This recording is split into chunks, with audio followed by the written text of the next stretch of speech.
परम पूजनीय साध्वी जी, सत्य प्रभा जी, परम पूजनीय साध्वी जी, तरुण प्रभा जी, उनको मेरा सादर वंदन, कोटि कोटि वंदन।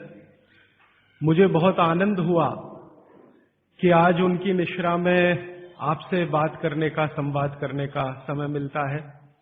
मैं आपसे कल और कल के अगले एक दिन पहले और उसके एक दिन पहले 3 दिनों से जो बात कर रहा हूं, उसी बात को थोड़ा आगे बढ़ाता हूं। और आज की बात मैं आपके लिए बहुत महत्व की मानता हूं। अब तक मैंने आपसे अष्टांग हृदयम के जिन सूत्रों पर चर्चा की है, हम लोग हर एक विषय में, आप जानते हैं ना, एक थ्योरी होती है और एक प्रैक्टिकल होता है। तो अब तक आप समझिए कि मैं आपसे थ्योरी की बात कर रहा था और थोड़ी सी बात और करूंगा थ्योरी की जो बची हुई है। फिर उसके बाद आज मैं आपसे कुछ प्रैक्टिकल बात भी करूंगा। अगर मैं एक और भाषा में बात करूं तो आप में से कोई लोग अगर वकालत के पेशे में हो, वकील हो, तो आप जानते हैं कि कोर्ट कोई फैसला सुनाता है, जजमेंट देता है, तो उसका एक ऑपरेटिव पार्ट होता है, फंक्शनल ऑपरेटिव पार्ट। वो अब शुरू होगा आज से, ऐसा आप कह सकते हैं। Please mobile phone switch off कर दीजिए। साध्वी जी आज हमारे बीच में हैं, आप इस बात के लिए आज छूट नहीं ले सकते। तो अब तक मैंने आपसे जो कहा है वो सूत्र रूप में थोड़ा सा सिद्धांतिक बातें, लेकिन सरल भाषा में विज्ञान के साथ पेश करने की कोशिश की, समझाने की कोशिश की। आज कुछ ऐसी बातें जो दैनिक जीवन में आप प्रयोग करें। इन सूत्रों का प्रयोग तो करना ही है, इसके लिए तो कोई विकल्प नहीं है, लेकिन इन सूत्रों के आधार पर आगे भी बहुत कुछ है जो भागवत जी ने कहा है। साध्वी जी चूंकि यहां पर हैं, तो उनकी जानकारी के लिए एक छोटी सी बात जो आपके लिए पुरानी लगेगी, शायद उनके लिए नई होगी, और मैं उनको इसलिए भी ये कहना चाहता हूं कि वो अपने व्याख्यानों में हर बार ये बातें सैकड़ों लोगों तक कह सकती हैं।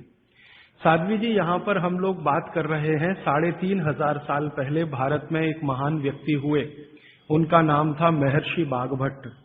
उनकी लिखी हुई 2 शास्त्रीय पुस्तकों पर हम चर्चा कर रहे हैं। एक उनकी पुस्तक है अष्टांग हृदयम, दूसरी पुस्तक है उनकी अष्टांग संग्रहम। ये दोनों पुस्तकों में महर्षि बागभट्ट ने 7,000 सूत्र लिखे हैं, संस्कृत में लिखे हैं। ये सूत्र हमारे जीवन से जुड़े हुए हैं। हमारे अपने जीवन में हमें स्वस्थ रहना है, निरोगी रहना है, तो इन स्वस्थ और निरोगी रहने के लिए क्या क्या करना चाहिए, ये सूत्र बागभट्ट जी ने लिखे हैं। बागभट्ट जी महर्षि चरक के शिष्य थे। चरक ऋषि का नाम हम सब जानते हैं।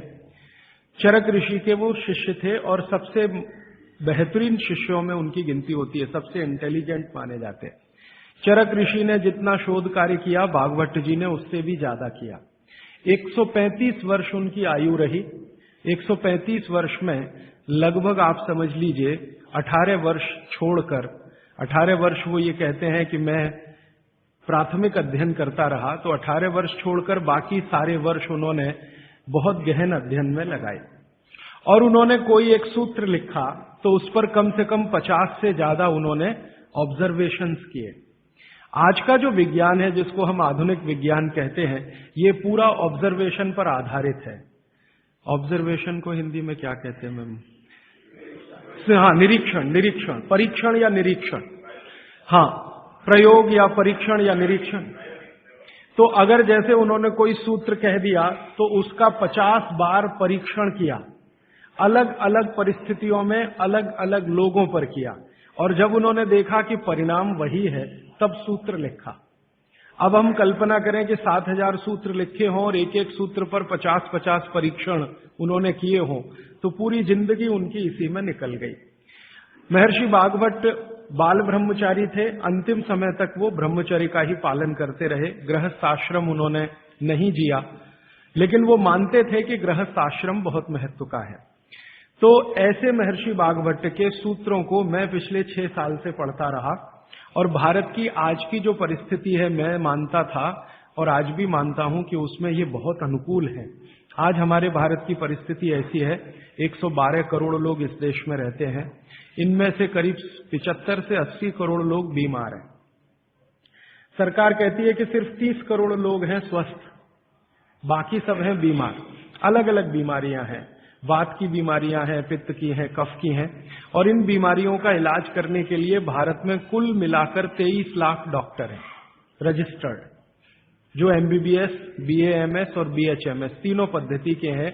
23 लाख रजिस्टर्ड डॉक्टर हैं। अगर अनरजिस्टर्ड डॉक्टर भी इसमें मिला दें तो सरकार कहती है लगभग अनरजिस्टर्ड डॉक्टर भी इतने ही हैं, 25 लाख के आसपास। तो कुल मिलाकर हम 50 लाख डॉक्टर मान लें, अनरजिस्टर्ड और रजिस्टर्ड, तो भी मरीजों की संख्या 70 से 80 करोड़ है। एक डॉक्टर एक दिन में अच्छे से अच्छे काम करे तो 30 से ज्यादा मरीज नहीं देख पाता। तो मैंने एक दिन हिसाब लगाया कि अगर 30 व्यक्ति एक डॉक्टर के सुपुर्द कर दिए जाएं तो 50 लाख डॉक्टर हैं, मुश्किल से 1.5 करोड़ लोगों का इलाज हो सकता है, और रोगी 75 से 80 करोड़ हैं। तो भागवत जी एक सूत्र लिखकर चले गए, वो ये कहते हैं कि हर व्यक्ति अपनी चिकित्सा स्वयं कर सकता है, और इस बात को उन्होंने कहा कि 85% चिकित्सा बहुत आसान है जो कोई भी व्यक्ति स्वयं कर सकता है। 15% चिकित्सा थोड़ी मुश्किल है जिसमें आपको विशेषज्ञ की मदद की जरूरत पड़ती है। तो मैंने सोचा क्यों ना ये 85% चिकित्सा जो आसान है वो लोगों तक पहुंचाई जाए। इस दृष्टि से ये व्याख्यान श्रृंखला आयोजित की है।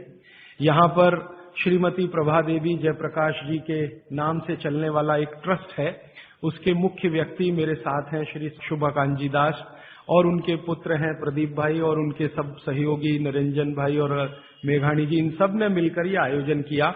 और मेरे जीवन का ये पहला व्याख्यान है जो मैं इस विषय पर दे रहा हूं। इसके पहले इस विषय पर मैंने कहीं बात ही नहीं की, क्योंकि अभी तक तो मैं अध्ययन ही करता रहा। और ये बात करने का ऐसा हो गया कि एक दिन मैं शोभाकांत जी के घर खाना खा रहा था, प्रदीप भाई के साथ बात हो गई कि क्यों ना इस विषय पर बात किया जाए। तो ऐसे ये तय हो गया अनायास, लेकिन मुझे लगा कि ये शायद सार्थक हुआ। कई लोगों ने मुझे कहा, और खासकर बाबूजी माने शोभाकांत जी ने मुझे कहा कि तुम पुराने भाषण देना बंद कर दो, वो जो पेप्सी कोका कोला वाले और विदेशी स्वदेशी वाले या WTO वाले ये ही कहो। शायद बहुत लोग ऐसा कहते हैं। अगर ऐसा सबका मन बना तो शायद इस विषय में मैं आगे भी और ज्यादा गहराई से रिसर्च करके बात करता रहूंगा। तो अब तक हमने 3 दिन की व्याख्यानमाला पूरी की है, आज चौथा दिन शुरू हो रहा है। तो कल तक के जितने सूत्र थे वो एक बार मैं आपको दोहरा दूं ताकि आपको याद हो जाए। कल का सबसे पहला महत्व का सूत्र मैंने बोला था कि आप खाना खाने के बाद पानी न पिए, पानी हमेशा 1.5 घंटे के बाद पिए। कारण मैंने उसका बहुत विस्तार से बताया था, उसमें दोबारा जाने की जरूरत नहीं है। वो पहला सूत्र था कल का। दूसरा सूत्र था कि पानी जब भी पिए तो घूट घूट भर के पिए, एक एक सिप लेकर पानी पिए, जैसे आप गर्म दूध पीते हैं या गर्म चाय या गर्म कॉफी पीते हैं, और उसका कारण भी मैंने आपको समझा दिया था। तीसरा सूत्र है कि आप जब भी पानी पिए तो ठंडा ना पिए, कभी भी ठंडा पानी ना पिए, हमेशा गुनगुना पानी पिए। वैसे जैन दर्शन में इसी को पक्के पानी की कहा जाता है, इसको बात वो बिल्कुल वैज्ञानिक है। भागवत जी भी उसका समर्थन करते हैं। हमेशा गुनगुना पानी पीने की कोशिश करें। आप में से कई लोगों ने सवाल पूछे थे कि गर्मियों में भी क्या गुनगुना पानी पिए। भागवत जी की माने तो गर्मियों में भी गुनगुना पी सकते हैं, लेकिन कोई बहुत तकलीफ आए तो मिट्टी के बर्तन का पानी आप गर्मी के दिनों में 3-4 महीने पी सकते हैं।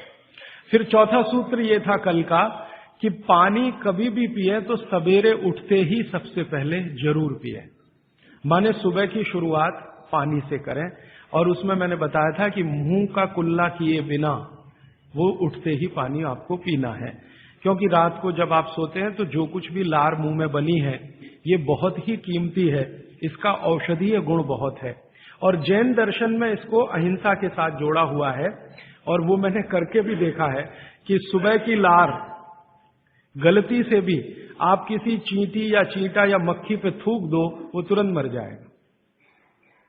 सुबह की लार अगर आपने गलती से चींटी, चींटा या मक्खी पे थूक दिया, वो तुरंत मर जाता है, क्योंकि उसका औषधीय गुण बहुत प्रबल होता है सुबह सुबह। तो जैन दर्शन ने इसको अहिंसा से जोड़ा, भागवत जी ने इसको शरीर स्वास्थ्य से जोड़ा। तो ये 4 सूत्र मैंने कल आपको बताए थे, ये बहुत फंक्शनल हैं, ऑपरेटिव। इसके पहले 5 सूत्र पिछले 2 दिनों में मैंने बात की थी। आने वाले शायद एक दिन मैं सब सूत्रों को फिर से रिपीट कर दूंगा ताकि आपको भूलने ना पाए, आसानी से याद हो। अभी मैं आगे बढ़ता हूं। कल के सूत्र को आगे बढ़ाते हुए मैं एक सूत्र आपके सामने रख कहता हूं। भागवत जी कहते हैं बहुत गहरी बात। वो ये कहते हैं, ये साध्वी जी हैं इसलिए मुझे आज कहना बहुत उपयोगी भी लग रहा है इस सूत्र का। मैं सोचा था कि कल कहूंगा लेकिन आज कह रहा हूं। भागवत जी कहते हैं कि जब आप भोजन करें कभी भी, तो भोजन का समय थोड़ा निश्चित करें। भोजन का समय निश्चित करें। ऐसा नहीं कि कभी भी कुछ भी खा लिया। हमारा ये जो शरीर है ये कभी भी कुछ भी खा लेने के लिए नहीं है। इस शरीर में जठर है, मैंने आपसे कहा, उसमें अग्नि प्रदीप्त होती है।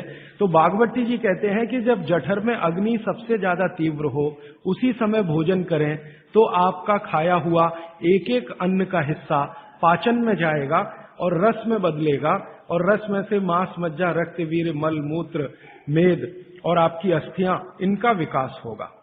तो कभी भी कुछ ना खाएं। ये पद्धति भारत की नहीं है, ये यूरोप की है। यूरोप में डॉक्टर्स हैं, वो हमेशा कहते हैं कि थोड़ा थोड़ा खाते रहो, कभी भी खाते रहो। हमारे यहां ये नहीं है, थोड़ा थोड़ा खाते रहो, कभी भी खाते रहो। आपको दोनों का अंतर समझाना चाहता हूं। भागवत जी कहते हैं कि खाना खाने का समय निर्धारित करें, और समय निर्धारित होगा उससे जब आपके पेट में अग्नि की प्रबलता हो, जठर अग्नि की प्रबलता हो। भागवत जी ने इस पे बहुत रिसर्च किया और वो कहते हैं कि 1.5-2 साल के रिसर्च के बाद उनको पता चला कि जठर अग्नि कौन से समय सबसे ज्यादा तीव्र होती है। जठर अग्नि कौन से समय सबसे ज्यादा तीव्र होती है? तो वो कहते हैं कि जब सूर्य का उदय होता है, सूर्य का जब उदय होता है तो सूर्य के उदय होने से लगभग 2.5 घंटे तक जठर अग्नि सबसे ज्यादा तीव्र होती है। सूर्य के उदय होने से, सूर्य का उदय होना आप चेन्नई के हिसाब से सोच लीजिए, मान लीजिए 7 बजे, तो 7 बजे से लेकर 9:30 बजे तक जठर अग्नि सबसे ज्यादा तीव्र होगी। हो सकता है यही सूत्र अरुणाचल प्रदेश में मैं बात करूं तो वो 4 बजे से 6:30 का समय आ जाएगा, क्योंकि अरुणाचल प्रदेश में सूर्य 4 बजे निकल आता है। अगर मैं सिक्किम में बात करूंगा तो और 15 मिनट पहले हो जाएगा, और यही बात अगर मैं गुजरात में जाकर करूंगा तो आपसे समय थोड़ा भिन्न हो जाए। तो सूर्य के साथ इसको ध्यान रखें। तो सूर्य का उदय जैसे ही हुआ उससे अगले 2.5 घंटे तक जठर अग्नि सबसे ज्यादा तीव्र होती है। तो भागवत जी कहते हैं कि इस समय सबसे ज्यादा भोजन करें, इस समय सबसे ज्यादा भोजन करें। वो तो एक जगह यहां तक कह देते हैं कि आप अगर संभव हो तो 9:30 बजे के अंदर ही लंच करें। 9:30 बजे के अंदर ही लंच करें, माने ब्रेकफास्ट गायब, नाश्ता छोड़ें, सीधे ही भोजन करें। यहां तक वो कहते हैं।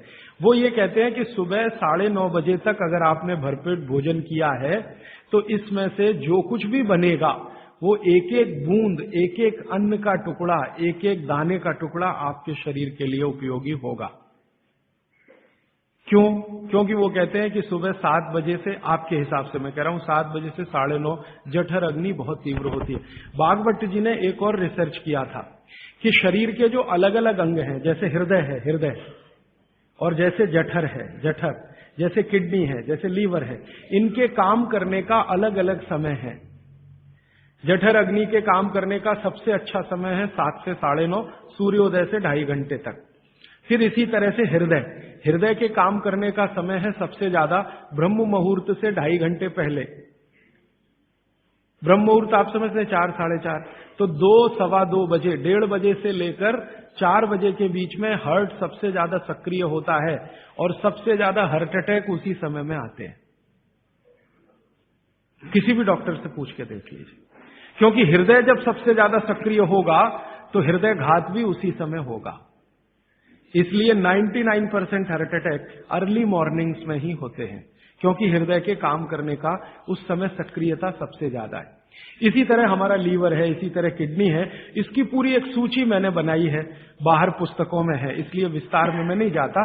संकेत के लिए आपसे कह रहा हूं कि हर शरीर के अंग का काम करने का एक निश्चित समय है, प्रकृति ने तय किया है, उसको भगवान ने तय किया है। तो आपका जठर अग्नि है, ये सबसे अच्छा 7 से 9:30, तो आप भरपेट खाना खाइए, ठीक है। फिर आप बोलेंगे जी दोपहर को भूख लगी तो थोड़ा और खा लीजिए, लेकिन भागवती जी कहते हैं कि सुबह का खाना सबसे ज्यादा, अगर आज की भाषा में मैं कहूं तो आपका जो ब्रेकफास्ट है ना, वो हैवियर से हैवियर होना चाहिए, भारी से भारी ब्रेकफास्ट। जितना खाते हैं ज्यादा भी खा लीजिए, कोई फर्क नहीं पड़ता। सुबह के नाश्ते में भरपेट खाइए। फिर वो कहते हैं दोपहर का भोजन अगर आप कर रहे हैं तो इसको थोड़ा कम करिए, नाश्ते से दोपहर का भोजन नाश्ते से कुछ कम करिए, 1/3 कम कर दीजिए, और रात का भोजन दोपहर के भोजन का 1/3 कर दीजिए। अब सीधे से मैं कहता हूं, अगर आप सवेरे 6 रोटी खाते हैं तो दोपहर को 4 ले लीजिए और शाम को 2 ले लीजिए। अगर आपको आलू का पराठा खाना है या गोभी का पराठा खाना है, आपकी जीभ स्वाद के लिए मचल रही है, तो भागवत जी कहते हैं कि सब कुछ सवेरे खाओ। आलू का पराठा भी खाओ, गोभी का पराठा भी खाओ, मूली का पराठा खाओ, जो आपको खाना है। हालांकि जैन है तो आलू का पराठा तो निषिद्ध है, मूली का भी निषिद्ध है आपके लिए। फिर अगर जो जैन नहीं है उनके लिए आपको जो ज्यादा अच्छा लगता है खाने में, मैं आपको एक वाक्य में कहता हूं, जो चीज सबसे ज्यादा पसंद है वो सुबह खाओ। रसगुल्ला पसंद है तो सुबह खाओ, रबड़ी खानी है तो पसंद है तो सुबह खाओ, जलेबी खानी है तो सुबह खाओ, इमरती खानी है तो सुबह खाओ। जो भोजन आपको सबसे ज्यादा पसंद है वो सुबह खाओ, पेट भर के खाओ। वो ये कहते हैं कि इसमें छोड़ने की जरूरत नहीं है, पेट भर के खाओ तो पेट की संतुष्टि हुई, मन की भी संतुष्टि होती है। और भागवती जी कहते हैं कि भोजन में मन की संतुष्टि पेट की संतुष्टि से ज्यादा बड़ी है। मन हमारा जो है ना, ये खास तरह की वस्तुओं से या हार्मोन से या एंजाइम से संचालित है। मन को आज की भाषा में डॉक्टर्स लोग जो गिनते हैं ना, हालांकि वो है नहीं, लेकिन उन्होंने जो कहा है वो पीनियल ग्लैंड के बारे में है। ये जो पीनियल ग्लैंड है ना, इसमें से बहुत सारा रस निकलता है, जिनको हम हार्मोन्स कह सकते हैं, कुछ एंजाइम्स हैं। ये संतुष्टि के लिए सबसे आवश्यक ग्लैंड है पीनियल ग्लैंड। तो भोजन अगर आपको तृप्त करता है, भोजन में एक तो पेट भरना है और एक तृप्त होना, तृप्त करेगा तो पीनियल ग्लैंड आपकी सबसे ज्यादा सक्रिय है। तो जो भी रस और एंजाइम चाहिए शरीर को, नियमित रूप से समान अंतर पे निकलते रहते हैं। और जो भोजन से तृप्ति नहीं है तो गड़बड़ होती है पीनियल ग्लैंड, और पीनियल ग्लैंड की गड़बड़ी पूरे शरीर में पसर जाती है और आपको तरह तरह के रोगों का शिकार बना दे। अगर आप तृप्त भोजन नहीं कर पा रहे हैं तो निश्चित रूप से 10-12 साल के बाद आपको मानसिक क्लेश होगा और रोग होंगे। मानसिक रोग बहुत खराब है, आप सिजोफ्रेनिया के शिकार हो सकते हैं, डिप्रेशन के शिकार हो सकते हैं, आपको कई ऐसी गंभीर बीमारियां हो सकती हैं। भागवती जी कहते हैं कि आप भोजन करते हुए अगर संतुष्ट नहीं है तो 27 तरह की बीमारियों से ग्रसित हो सकते हैं। उनकी पूरी सूची है, वो पुस्तक में है। कभी भी भोजन करें तो पेट तो भरे ही, मन भी तृप्त हो, और मन के तृप्त और पेट के भरने का सबसे अच्छा समय सवेरे का ही है। अब मैंने ये भागवती जी के सूत्र को चारों तरफ देखना शुरू किया तो मुझे पता चला कि मनुष्य को छोड़कर जीव जगत का हर प्राणी इस सूत्र का पालन कर रहा है, मनुष्य को छोड़कर, क्योंकि मनुष्य को मैं मूर्ख मानता हूं। हालांकि मनुष्य अपने को होशियार समझता है, लेकिन मनुष्य से ज्यादा होशियार ये जीव जगत के प्राणी हैं। आप चिड़िया को देखो, चिड़िया, कितने भी तरह की चिड़िया, सवेरे सूरज उगते ही उसका खाना शुरू हो जाता है और भरपेट खाती है। 6 बजे के आसपास आप राजस्थान में निकल जाओ, गुजरात में निकल जाओ, सब चिड़िया अपने अपने काम पे लगी हुई है, खाना खाने में खूब जम के खाती है, और पेट भर गया उसके 4 घंटे के बाद ही पानी पीती है, दोपहर को ही पानी पीती। गाय को देखो, सुबह उठते ही सूरज जैसे ही निकलेगा गाय का खाना शुरू हो जाएगा, भैंस का खाना शुरू हो जाएगा, बकरी, बकरे, भेड़, गधा, घोड़ा सब सुबह उठते ही खाना खाना शुरू करेंगे और पेट भर के खाएंगे, छक के खाएंगे, फिर दोपहर को आराम करेंगे। तो ये सारे जानवर, सारे जीव जंतु, आप सांप को देखो, बिच्छू को देखो, कीड़ी को देखो, चींटी को देखो, चींटे को देखो, सब जानवर, सब जीव जंतु जो हमारी आंखों से दिखते हैं, जो नहीं भी दिखते हैं, ये सबका भोजन करने का समय सवेरे सूर्योदय का ही है। सूर्योदय के साथ ही ये सब भोजन करते हैं, इसलिए ये हमसे ज्यादा स्वस्थ रहते हैं। मैंने आपको कई बार ये कहा है, आप उसको हंस देते हैं, किसी भी चिड़िया को डायबिटीज नहीं होता, किसी भी बंदर को हार्ट अटैक नहीं आता। बंदर तो आपके नजदीक है ना शरीर रचना में, बस बंदर और आप में एक ही अंतर है कि उसको पूंछ है, आपको नहीं है, बाकी सब कुछ एक ही है। आपका हृदय बंदर का हृदय, आपका लीवर बंदर का लीवर, आपकी किडनी बंदर की किडनी, सब कुछ समान है। मां का गर्भाशय, बंदरिया का गर्भाशय, सब समान है, एक ही अंतर है, उसको पूछे, आपको नहीं है। तो ये बंदर को कभी भी डायबिटीज नहीं, हार्टराइटिस नहीं, कोई कुछ नहीं, कोई कुछ नहीं। मेरे एक बहुत अच्छे मित्र हैं डॉक्टर रविंद्रनाथ शानबाग, वो रहते हैं कर्नाटक में। कर्नाटक में एक उडुपी नाम की जगह है, वहां रहते हैं, बहुत बड़े प्रोफेसर हैं, मेडिकल कॉलेज में काम करते हैं। उन्होंने एक बड़ा गहरा रिसर्च किया। उन्होंने कहा कि मैंने जिंदगी भर, माने 15-16 साल उन्होंने एक रिसर्च किया कि बंदर को बीमार बनाओ, क्योंकि उन्होंने बहुत सारे वैज्ञानिकों से यह सुन रखा है कि बंदर बीमार नहीं होता, और बीमार होगा तो मरेगा ही, जीवित नहीं रहेगा। तो बंदर को बीमार बनाओ। तो उन्होंने तरह तरह के वायरस और बैक्टीरिया बंदर को डालना शुरू किया, कभी इंजेक्शन के माध्यम से, कभी किसी माध्यम से। वो कहते हैं कि मैं 15 साल असफल रहा, बंदर को कुछ नहीं हो सकता। और मैंने कहा कि आपने ये बता दिया कि ठीक है बंदर को कुछ नहीं हो सकता। वो कहते हैं कि मैंने बहुत कोशिश किया कि उसके ब्लड का कोलेस्ट्रॉल बढ़ा दूं, बढ़ता ही नहीं। तब उन्होंने एक दिन रहस्य की बात बताई, वो आपको भी मैं बता देता हूं कि बंदर का जो ब्लड है ना, उसका RH फैक्टर दुनिया में सबसे आदर्श है। और आपका RH फैक्टर जब नापता है ना कोई डॉक्टर, तो बंदर से ही कंपेयर करता है, वो बताता नहीं आपको, ये अलग बात है। कंपैरिजन बंदर से ही होता है। कारण उसका है कि उसको कोई बीमारी आ नहीं सकती, ब्लड में कोलेस्ट्रॉल बढ़ता नहीं, ट्राइग्लिसराइड कभी बढ़ता नहीं, डायबिटीज कभी होती नहीं, शुगर कितनी भी बाहर से इंट्रोड्यूस करो उसके ब्लड में टिकती नहीं। तो वो प्रोफेसर साहब कहते हैं यार ये सब एक ही चक्कर है कि बंदर सवेरे ही सवेरे भरपेट खाता है, जो आदमी नहीं खा पाता। तो वो प्रोफेसर रविंद्रनाथ शानबाग ने कुछ अपने मरीजों को कहा कि देखो भैया, बंदर की तरह से खाओ, माने सुबह सुबह भरपेट खाओ। तो उनके कई मरीज हैं जिन्होंने पर उन्होंने एक्सपेरिमेंट किया, और वो मरीज बताते हैं कि जब से उन्होंने सुबह भरपेट खाना शुरू किया, किसी की डायबिटीज माने शुगर कम हो गई, किसी का कोलेस्ट्रॉल कम हो गया, किसी के घुटने का दर्द कम हो गया, किसी के कमर का दर्द कम हो गया, किसी का कुछ, गैस बनना बंद हो गई, पेट में जलन होना बंद हो गई, नींद अच्छी आने लगी, वगैरह वगैरह सारे इंप्रूवमेंट वो बोलते हैं होते हैं। तब से वो चिल्ला चिल्ला कर कहते हैं, और ये बात भागवत जी 3500 साल पहले कहते हैं कि सुबह का खाना सबसे अच्छा, माने सबसे ज्यादा खाना है, सबसे अच्छा खाना है, जो भी स्वाद आपको लगता है वो सुबह ही खाइए। तो सुबह का खाना फिक्स करिए, समय तय करिए। तो समय मैंने आपको बता दिया, सूरज उगा और 2.5 घंटे तक, माने 9:30 बजे तक, ज्यादा से ज्यादा 10 बजे तक आपका भोजन हो जाना चाहिए। और ये भोजन तभी होगा जब आप नाश्ता बंद करेंगे। ये नाश्ता हिंदुस्तानी चीज नहीं है, ये अंग्रेजों की है। और आप जानते हैं ना हमारे यहां चक्कर क्या चल गया है, नाश्ता थोड़ा कम करेंगे, लंच थोड़ा ज्यादा करेंगे, डिनर उससे भी ज्यादा करेंगे। सवा सत्यानाश, एकदम उल्टा। भागवत जी कहते हैं कि नाश्ता सबसे ज्यादा करो, लंच उससे कुछ कम करो, डिनर सबसे कम करो। हमारा बिल्कुल उल्टा चक्कर है, डिनर सबसे ज्यादा, लंच उससे कुछ, और नाश्ता सबसे कम। ये अंग्रेज और अमरीकियों के लिए नाश्ता कम है।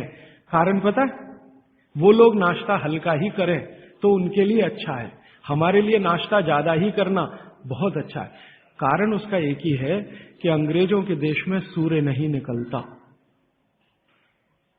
साल में 8-8 महीने तक सूरज के दर्शन नहीं होते। और ये जो जठर अग्नि है ना, ये सूरज के साथ सीधे संबंधित है। जैसे जैसे सूर्य तीव्र होगा अग्नि तीव्र होगी, जैसे जैसे सूर्य कम होगा अग्नि भी कम होगी। तो यूरोप और अमेरिका में सूरज निकलता नहीं, साल में 8-8 महीने बर्फ पड़ती है, -40 डिग्री सेंटीग्रेड तापमान होता है, तो वहां जब सूरज है नहीं तो जठर में अग्नि हो नहीं सकती, तो वो नाश्ता हैवी नहीं कर सकते, करेंगे तो उनको तकलीफ हो जाएगी। इसलिए मैंने सबसे पहले दिन जो सूत्र बोला था, अपनी आबो हवा, अपना पर्यावरण, अपना वातावरण, अपनी तासीर, इसको ध्यान में रखकर ही चलें। तो आपके देश की जो आबो हवा और तासीर है वो ये कि हर दिन सूरज निकलता है, सुबह निश्चित रूप से निकलता है, अगले दिन भी निकलेगा, करोड़ों साल से निकल रहा है, अगले करोड़ों साल तक निकलेगा। इसलिए भारत में every morning is good morning, सभी सुबह अच्छी है। यूरोप वाले तरसते हैं गुड मॉर्निंग के लिए, अच्छी सुबह होती नहीं वहां, इसलिए हर एक आदमी दूसरे को विश करता है, may I wish you to have a good morning, इसलिए वो गुड मॉर्निंग वाले लोग हैं। हमारे यहां तो every morning is good morning, तो हम गुड मॉर्निंग में क्यों फंसे हुए हैं? तो गुड मॉर्निंग से निकलिए, नमस्ते में आइए, नमस्कार में आइए, वणक्कम में आइए। ये गुड मॉर्निंग आपके लिए काम की चीज नहीं है, और ये गुड मॉर्निंग जुड़ी हुई है आपके पेट से। जितनी अच्छी सुबह होगी, माने सूर्य जितना अच्छा होगा, उतनी तीव्र जठर अग्नि होगी, उतना ही अच्छा भोजन करिए। तो वो कहते हैं कि सुबह का खाना आप भरपेट खाइए, माने नाश्ते को लंच में बदल दीजिए, ठीक है, 9:30 बजे तक, 10 बजे तक ज्यादा से ज्यादा। फिर आप इसमें तर्क और कुतर्क मत करिए, जी हमको दुकान जाना है, हमको ऑफिस जाना है, हमको दुनियादारी संभालनी है, किसके लिए? इसी पेट के लिए ना। ये दुनियादारी कर किसके लिए? आप इसी पेट के लिए ना। तो पेट तो दुरुस्त होने के लिए भागवत जी कह रहे हैं कि भाई इसको संभाल लो, तो दुनियादारी संभलती है। और ये गया तो दुनियादारी संभाल के करेंगे क्या? मान लीजिए पेट ठीक नहीं है, स्वास्थ्य ठीक नहीं है, आपने 10,000 करोड़ कमा लिया, क्या करेंगे? डॉक्टर को ही देंगे ना। तो डॉक्टर को देने से अच्छा किसी गौशाला वाले को दे दीजिए, पेट दुरुस्त कर लीजिए। तो पेट आपका है तो दुनिया आपकी है, ये आप जान लीजिए। इसलिए पेट को दुरुस्ती के लिए भागवत जी कहते हैं सुबह का खाना भरपेट खाइए, माने आप बाहर निकलें घर के तो छक्कर खाना खा के निकलिए, भोजन करके ही निकलिए। दोपहर को 12 बजे से 1 बजे के बीच में जठर अग्नि की तीव्रता कम होना शुरू होती है, तो उस समय थोड़ा कुछ हल्का खाएं, माने जितना सुबह खाया उससे कुछ कम खाएं तो अच्छा है, ना खाएं तो और भी अच्छा है। खाली फल खा लें, जूस पी लें, दही पी लें, मट्ठा पी लें, आदि आदि। शाम को फिर खाएं। अब शाम का भागवत जी कहते हैं कि आपने एक चीज देखी है ना, वो बहुत प्रकृति से सीखने की जरूरत है। दीपक भरा तेल का दीपक आप जलाना शुरू करिए तो पहली लौ खूब तेजी से जलेगी, ठीक है, और अंतिम लौ भी तेजी से जलेगी। माने दीपक जब बुझने वाला होगा तो बुझने से पहले वो बहुत तेज जलेगा। यही पेट का भी नियम है। जठर अग्नि सुबह सुबह बहुत तीव्र होगी और शाम को जब सूर्यास्त होने जा रहा है तब भी तीव्र होगी, बहुत तीव्र होगी। तो कहते हैं शाम का खाना सूरज के रहते रहते खा लो, सूरज डूबा तो अग्नि भी डूबी। तो वैसे तो जैन दर्शन में कहा है रात्रि भोजन निषेध है, भागवत जी भी यही कहते हैं, तरीका अलग है बस। आप अहिंसा के लिए कहते हैं, वो स्वास्थ्य के लिए कहते हैं। वो ये कहते हैं शाम का खाना तो सूरज डूबने के बाद दुनिया में कोई नहीं खाता। गाय को खिला के देख लो, नहीं खाएगी, भैंस भी नहीं खाती, खिला के देख लो, बकरी भी नहीं खाएगी, बकरा गधे को खिला के देख लो, खाता नहीं, हाँ बिल्कुल नहीं खाता। आप खाते हैं तो आप अपने को कंपेयर कर लीजिए कि किसके साथ हैं आप। कोई जानवर, कोई जीव राशि सूरज डूबने के बाद खाती नहीं, तो आप क्यों खा रहे हैं? प्रकृति का नियम भागवत जी कहते हैं पालन करिए, माने रात का खाना जल्दी कर दीजिए सूरज के रहते रहते, माने 5-6 बजे के आसपास आपके यहां सूरज डूबता है, 6 बजे या 6:30 बजे, वही समय सबसे अच्छा है डूबने से पहले। अब कितना पहले? तो भागवत जी ने उसका कैलकुलेशन दिया है 40 मिनट पहले। सूरज डूबने का समय पता कर लीजिए, चेन्नई में सूरज शाम को 7 बजे डूब रहा है तो 6:20 तक, 6 बजे डूब रहा है तो 5:20 तक। ये हिंदुस्तान के किसी भी कोने में चले जाइए, सूरज डूबने से 40 मिनट पहले का ही निकलेगा। तो 40 मिनट पहले शाम का खाना खा लीजिए और सुबह का तो सूरज निकलने के 2.5 घंटे तक कभी भी खा लीजिए, दोनों समय पेट भर के खा लीजिए। फिर कहेंगे जी रात को क्या? तो रात के लिए भागवत जी कहते हैं कि एक ही चीज है रात के लिए कि आप कोई तरल पदार्थ ले सकते हैं, जिसमें सबसे अच्छा उन्होंने दूध कहा है। साध्वी जी तो वो भी नहीं ले सकते, साधु तो वो भी नहीं ले सकते, लेकिन आप गृहस्थी लोग हैं तो इतनी छूट चाहें तो आप ले सकते हैं। भागवत जी कहते हैं कि शाम को सूर्य डूबने के बाद, मैंने आपको कल कहा था